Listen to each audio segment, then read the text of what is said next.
আপনাদের সবাইকে স্বাগত জানাই জার্নাল পর্যালোচনার সঙ্গে আছি সৈয়দ ইশতিয়াক রেজা।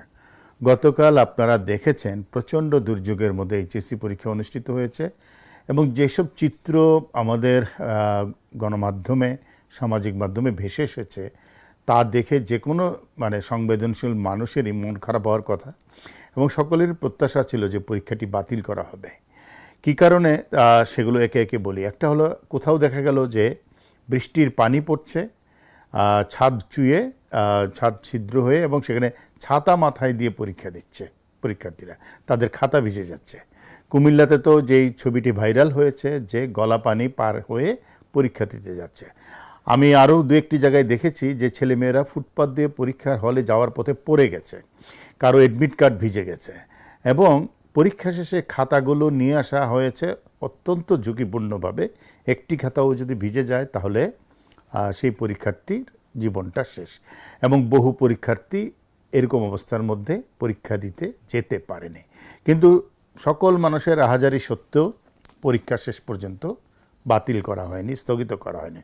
যদিও চট্টগ্রাম বোর্ডের পরীক্ষা অবশ্য আগে থেকেই স্থগিত আছে, কিন্তু গতকালকে যে পরিস্থিতি গেছে বা তার আগের দিন, তাতে যেটা হয়েছে যে প্রচণ্ডভাবে ছেলেমেয়েরা ট্রমার মধ্যে ছিল বৃষ্টিতে। এবং একদিন আগে আইটি পরীক্ষা দেওয়ার পরেই আবার একদিনের গ্যাপে ফিজিক্স পরীক্ষা, সেটাও কিন্তু পরীক্ষার্থীরা সেভাবে নিতে পারেনি।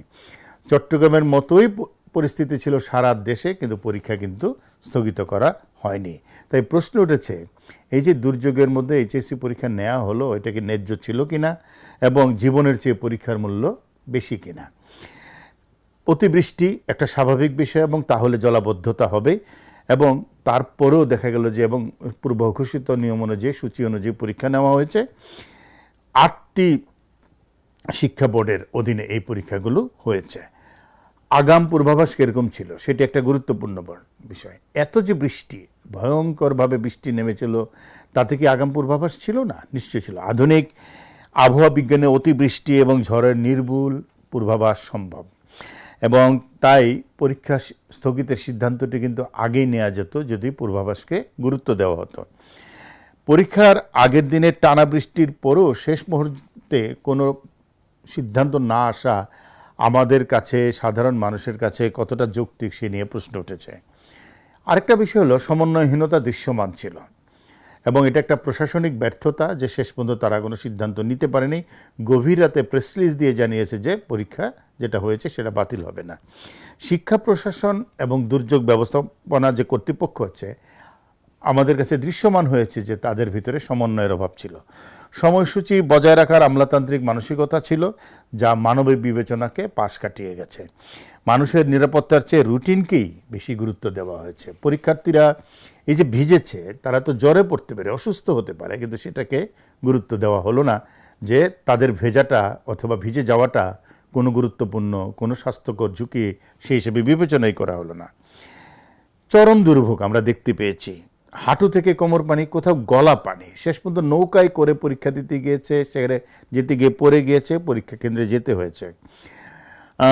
গণপরিবহনের সংকট তো ভয়ঙ্করভাবে ছিল, খরচ বেড়ে গিয়েছিল। জলবদ্ধতার কারণে অনেকে সময় মতো পরীক্ষা কেন্দ্রে পৌঁছতে পারেনি, অনেকে পৌঁছতেই পারে নাই। ভেজা পোশাকে এই 3 ঘন্টা ব্যাপী পরীক্ষা দেওয়া, এটা কোনো মানবিক কাজ হতে পারে না এবং সেটা তাদের দিতে হয়েছে। শারীরিক কষ্টের পাশাপাশি মানসিক কষ্ট, এবং আমরা যেটা বলছি এটা একটা এই ট্রমা তাদের আজীবন তাড়িয়ে বেড়াবে।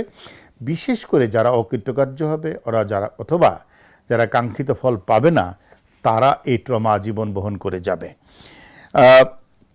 ন্যায্যতার প্রশ্নটাও কিন্তু খুব গুরুত্বপূর্ণ। বৈরী পরিবেশ হওয়ার কারণে সকল পরীক্ষার্থী সমান সুযোগ পায়নি। শহরের পরীক্ষার্থী, গ্রামের পরীক্ষার্থী অনেক ব্যবধান ছিল।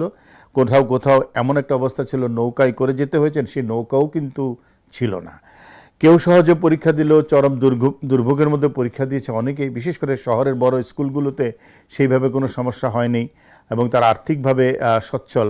ফলে সমতার যে নীতি আছে সেটি কিন্তু এখানে ব্যত্যয় ঘটেছে। দীর্ঘ সময় একটা হলো শিশুদের স্বাস্থ্য।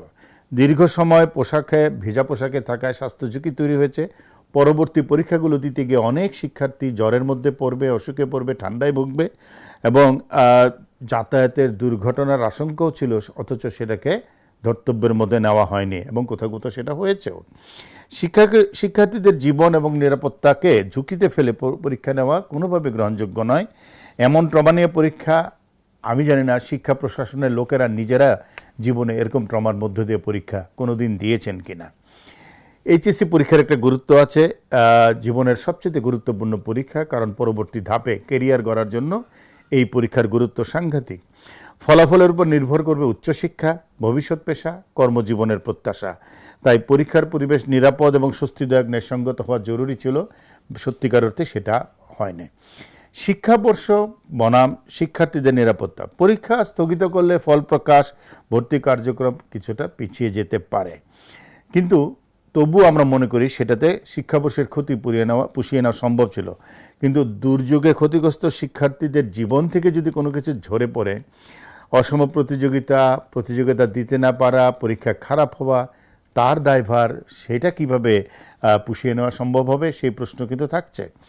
বিভিন্ন জেলার বাস্তব চিত্র আমরা যেটা দেখেছি, কুমিল্লা, নোয়াখালী, লক্ষ্মীপুর, চাঁদপুর, সিলেট, হবিগঞ্জ, মৌলভীবাজার, সুনামগঞ্জ সহ বিভিন্ন জেলায় ভয়ঙ্কর অবস্থা গেছে। বরিশালের কোথাও কোথাও আমরা দূর প্রান্তিক কলেজগুলোতে আমরা দেখেছি যে অত্যন্ত কঠিন অবস্থার মধ্যে পরীক্ষা হয়েছে। কুমিল্লা সরকারি মহিলা কলেজের বিষয়টা তো সবাই দেখেছে কিভাবে তারা পরীক্ষা দিয়েছে। ভিক্টোরিয়া কলেজ, ভাষা সৈনিক অজিত গুহ কলেজ সহ অনেক কেন্দ্রেই একই পরিস্থিতি ছিল। হাতিয়ার কয়েকটি কেন্দ্রে এমন পানি জমেছে যে দেখা গেছে যে শিক্ষার্থীরা বেঞ্চের উপরে বসে পরীক্ষা দিচ্ছে এবং শিক্ষকরা চেয়ারেও বসতে পারছেন না। আমরা অভিভাবকদের ক্ষোভ লক্ষ্য করেছি। শিক্ষা মন্ত্রণালয় এবং শিক্ষা বোর্ডের সিদ্ধান্তকে তারা মনে করছেন দায়িত্বহীন। তাদের প্রশ্ন, ভেজা পোশাকে 3 ঘন্টা পরীক্ষা দেওয়া কি মানবিক? অনেকেই জানতে চেয়েছেন শিক্ষার্থীদের দুর্ভোগ কি নীতি নির্ধারকদের নজরে আসেনি? তারা এতটাই অসংবেদনশীল? রাষ্ট্রের কিন্তু দায়িত্ব আছে। রাষ্ট্রের দায়িত্ব শুধু পরীক্ষা নেওয়া নয়, প্রত্যেক শিক্ষার্থীর জন্য নিরাপদ, সমান, ন্যায়সঙ্গত পরিবেশ নিশ্চিত করা রাষ্ট্রের সাংবিধানিক নৈতিক দায়িত্ব। শুধু শেষ কথা এইভাবে বলবো, দুর্যোগকালে নিয়মের কঠোর প্রয়োগ নয়, বাস্তব পরিস্থিতির মানবিক মূল্যায়নই হওয়া উচিত ছিল, যা হয়নি। ভবিষ্যতে আবহাওয়ার পূর্বাভাস বিবেচনায় দ্রুত সময়োপযোগী সিদ্ধান্ত গ্রহণের মাধ্যমে শিক্ষার্থীদের নিরাপত্তা নিশ্চিত করা প্রয়োজন। এবার যে শিক্ষা হলো, আমরা মনে করি আগামীতে হয়তো শিক্ষা মন্ত্রণালয় এবং অন্যান্য প্রশাসনিক আমলারা সেই শিক্ষা নেবেন এবং সবচেয়ে বড় সিদ্ধান্ত আসা উচিত ছিল খোদ শিক্ষামন্ত্রী থেকে, যিনি এই বিষয়টাকে আসলে শেষ পর্যন্ত আমরা দেখেছি শিক্ষার্থীদের কষ্ট উপেক্ষা করেছেন। তাদের জীবনের যে অন্যায্য প্রাপ্তি অর্থাৎ ন্যায্যতা প্রাপ্তি হয়নি তাদের, সেটাকে তিনি উপেক্ষা করেছেন। আজকের মতো জার্নাল পর্যালোচনা এখানেই শেষ করছি। সবাই ভালো থাকবেন।